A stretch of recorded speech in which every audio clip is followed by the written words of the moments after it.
The New South Wales Modern History syllabus defines imperialism as where one country possesses, governs or controls other countries beyond its own borders.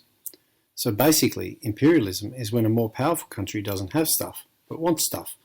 It takes that stuff off less powerful countries, controls them, and then has stuff.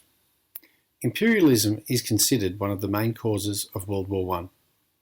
Basically, it goes like this. During the 18th and 19th centuries, imperialism was driven by two main factors. Firstly, there was nationalism. The bigger an empire was, the stronger and more evolved its people must be. Keep in mind that Darwinism and social Darwinism supported the idea of survival of the fittest, so taking over a weaker country meant that the conquered country was weaker, and imperialism was evolution in action. Secondly, countries needed to fuel the Industrial Revolution in order to keep making money.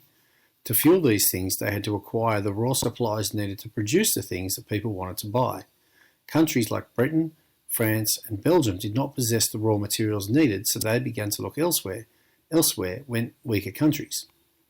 Imperialism helped to make these great powers wealthier, and other countries like Germany joined the race. Unfortunately for Germany, much of the available territory had already been acquired, and expanding their empire proved to be a difficult thing. Luckily for Germany, not so much for Africa. A few things changed around this time. Technological advances with weapons made during the Industrial Revolution meant that European countries were now much more militarily superior to African tribesmen. Machine guns allowed European armies to decimate African opposition, and soon the scramble for Africa began. Imperial powers raced to conquer the African countries for their raw materials. Belgium took the Congo, France took much of northwest Africa, and Britain, being the largest and most powerful empire, took territories from South Africa right through to Egypt, with one major exception, German East Africa. Germany had taken a number of territories in Africa, but German East Africa was arguably the biggest thorn in Britain's side. It was a problem for Britain. Some British industrialists had plans to build a railway from north to south through Africa, and Germany effectively blocked them.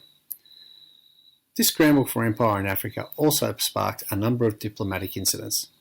Two major events occurred in Morocco. While Morocco was not a French colony, it was very much surrounded by French interests.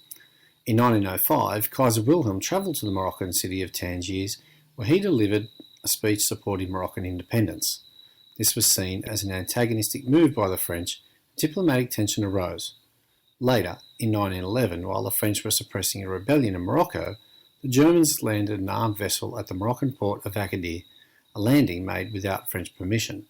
This incident triggered a strong reaction from the French and brought France and Germany, the old enemies, to the brink of war.